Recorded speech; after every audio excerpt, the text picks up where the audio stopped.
అందరికీ నమస్కారం. Welcome to I dream. ఈరోజు మనతో ఉన్నారు ప్రముఖ జ్యోతిష్య, వాస్తు, అలాగే సంఖ్యాశాస్త్రం, అలాగే నవరత్న నిపుణురాలు తనుష్క గారు మనతో ఉన్నారు. మరి వృశ్చిక రాశి గురించి ఇప్పుడు చాలా వరకు మనకి రాశులు ఎలా మనకి ఉండబోతున్నాయి, ఈ సంవత్సరం అంతా మనకి ఎలా ఉండబోతుంది అని తెలుసుకోవడానికి చాలామంది ఆసక్తి చూపిస్తూ ఉంటారు. వృశ్చిక రాశి వారి గురించి ఈరోజు అడిగి తెలుసుకుందాము. నమస్కారం అండి. నమస్కారం. సో ఇప్పుడు వృశ్చిక రాశి వారికి శని వక్రగతి నడుస్తుంది అని చెప్తూ ఉన్నారు. మరి వాళ్ళకి ఏం చేయాల్సి ఉంటుంది, మరి ముందు వాళ్ళకి ఏమేం జరగబోతోంది వాళ్ళ లైఫ్లో, దాని గురించి మాట్లాడదాం. ఓకే అమ్మా. అంటే వృశ్చిక రాశి మామూలుగా ఏంటంటే ఇప్పుడు ప్రజెంట్ గోచార రీతిగా శని వక్రగతిలో ఉన్నారు, అంటే నవంబర్ 28 వరకు. కానీ ఇప్పుడు వృశ్చిక రాశి వాళ్ళకి అసలు ఈ వక్రగతిలో ఉన్న శని ఎలాంటి మంచి ఫలితాలు ఇస్తాడు, ఏం సమస్యలు ఇస్తారు అని చూస్తే, వృశ్చిక రాశికి 3rd హౌస్ వచ్చి శని అధిపతి అవుతాడు. 4th హౌస్ అంటే 3rd 4th లార్డ్ అవుతాడు శని. అక్కడ 3rd అనేటప్పుడు ఏంటంటే తోడు పుట్టిన వాళ్ళ గురించి, నైబర్స్ గురించి, చుట్టుపక్కల ఉన్న వాళ్ళ గురించి, తర్వాత ఏమవుతుందంటే మరీ అక్కడ తల్లి స్థానము, సో వాళ్ళు ఉన్న స్థలం గురించి ఇవన్నీ చూపించేది ఏంటంటే జాతక రీతిగా వృశ్చిక రాశికి 3వ స్థానం 4వ స్థానానికి అధిపతి శని. సో అప్పుడు ఏమవుతుందంటే 3rd హౌస్ వచ్చి ఇంకొకటి అనుకున్న పనులు సక్సెస్ అవ్వడానికి, ప్రతి పనులు కార్య విఘ్నం ఉంటుంది. కానీ దీనికంతా అధిపతి ఎవరంటే శని, వృశ్చిక రాశి. అయితే వృశ్చిక రాశికి ఏంటంటే ఇప్పుడు శని వక్రగతిలో 5వ స్థానంలో ఉన్నాడు. 5వ స్థానం అనేటప్పుడు ఏమవుతుందంటే వాళ్ళకు కొంచెం తోడు పుట్టిన వాళ్ళతో చిన్న చిన్న సమస్యలు వస్తూ ఉంటాయి ఇప్పుడు వక్రగతిలో ఉండడం వల్ల. నెక్స్ట్ వాళ్ళ చుట్టుపక్కల ఉన్న వాళ్ళతో ఏదో ఒక సమస్యలు. అవి కాకుండా ఏమవుతుందంటే వాళ్ళు కొన్ని పనులు అనుకుంటారు, అసలు వాళ్ళకి ఆల్రెడీ ఏదైనా వాళ్ళు ఒక బిజినెస్ ప్లాను లేకపోతే వాళ్ళు ఏదైనా ప్లాన్ పెట్టుకుంటారు, కానీ ఈ 3 monthsలో వాళ్ళకి అంత తొందరగా సెట్ అవ్వదు. ఎందుకంటే ఆయన వక్రగతిలో ఉండి ఆపేస్తాడు అనమాట. పంచమ స్థానంలో ఉంటే శని మంచోడు, కానీ ఇక్కడ వక్రం అయిపోయిన దానివల్ల వాళ్ళకి దేనికి సంబంధించిన సమస్యలు అంటే ఈ రాశికి పెట్టి, అంటే వృశ్చిక రాశికి 3rd 4th హౌస్ కాబట్టి దీనికి సంబంధించిన సమస్యల్లో ఇస్తాడు. 4వ స్థానం దేని గురించి అంటే సొంత తల్లి గురించి, వాళ్ళు ఉన్న స్థలమో లేదు కొనే స్థలమో ఏదైనా వాళ్ళకి అసలు సెట్ అవ్వదు వాళ్ళకి. సో అది కూడా ఈ పర్టికులర్గా ఈ మూడు నెలలు నవంబర్ వరకు అసలు బాగాలేదు, సరిగా నిద్ర పట్టదు. అవి కాకుండా ఏమవుతుందంటే ఇప్పుడు వాళ్ళకు కొన్ని విషయాలు వాళ్ళు కొన్ని సంవత్సరాల కన్నా ప్లాన్ చేసి ఉంటారు, ఏదైనా ప్రాపర్టీ కొనవాలనో లేదు ఆల్రెడీ జ్యువెల్స్ తాకట్లో పెట్టింది రిమూవ్ చేయవాలను, కానీ అదంతా కూడా ఈ 3 monthsలో వాళ్ళు ఏం చేయలేదు. ఎంత కష్టపడినా డబ్బులు దాని గురించి వాళ్ళు అసలు పెట్టుకున్నా కూడా వాళ్ళు ఆ పనులు చేసుకోలేకుండా బాధపడుతూ ఉంటారు. సరే, ఇప్పుడు ఇది నవంబర్ తర్వాత వాళ్ళకి వచ్చి బాగానే ఉంటుంది, అప్పుడు ఏదైనా కొత్త ప్లాన్లు పెట్టుకోవచ్చము, మంచిగా జరుగుతాయి. కానీ ఈ 3 నెలల వరకు కూడా వాళ్ళు పూజలు అనేది తప్పకుండా చేసుకోవాలి.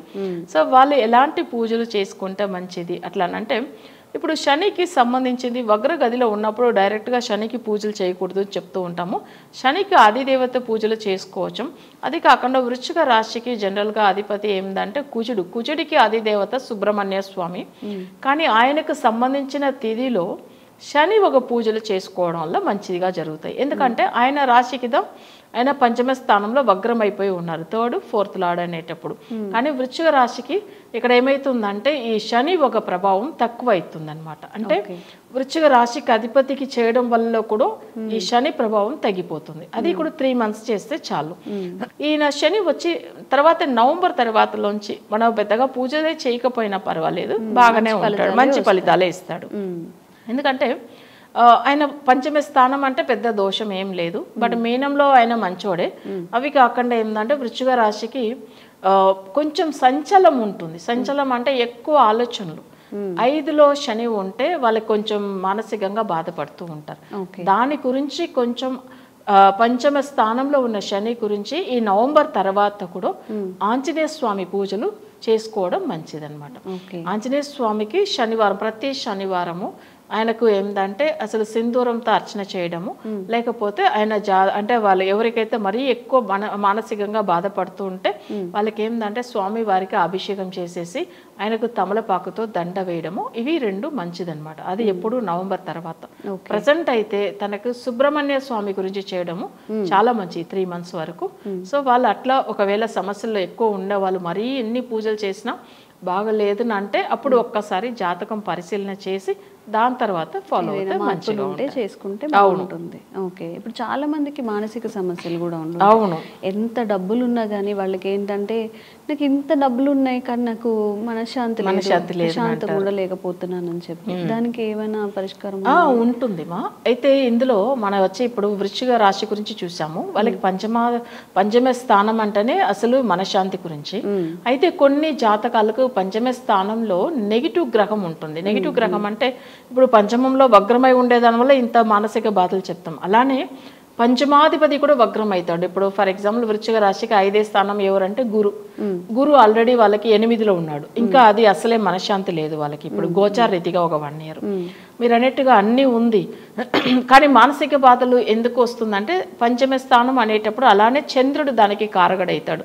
మనశ్శాంతికి మేజర్ కారకుడు ఎవరంటే చంద్రుడు జాతక రీతిగా బాగా లేకపోతే కూడా వాళ్ళకి ఏమైతుందంటే వాళ్ళకి మానసిక బాధలు ఎక్కువ ఉంటుంది.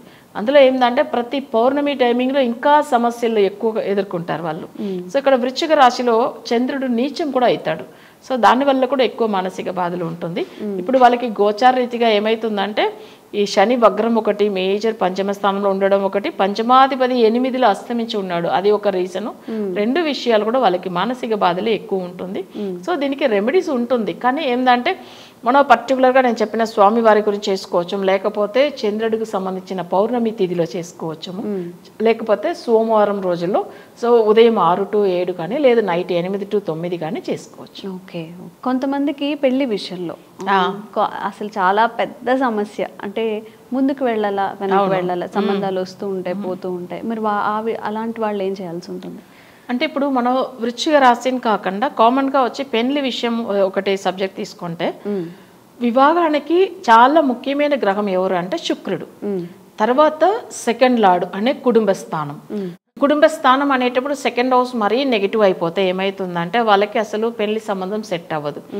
సరే, అది కాకుండా 7th హౌస్ అంటే వివాహం గురించి, తర్వాత కలత్ర స్థానం అంటారు తమిళ్లో. కలత్రం అంటే పెళ్లి గురించి ఉండేది.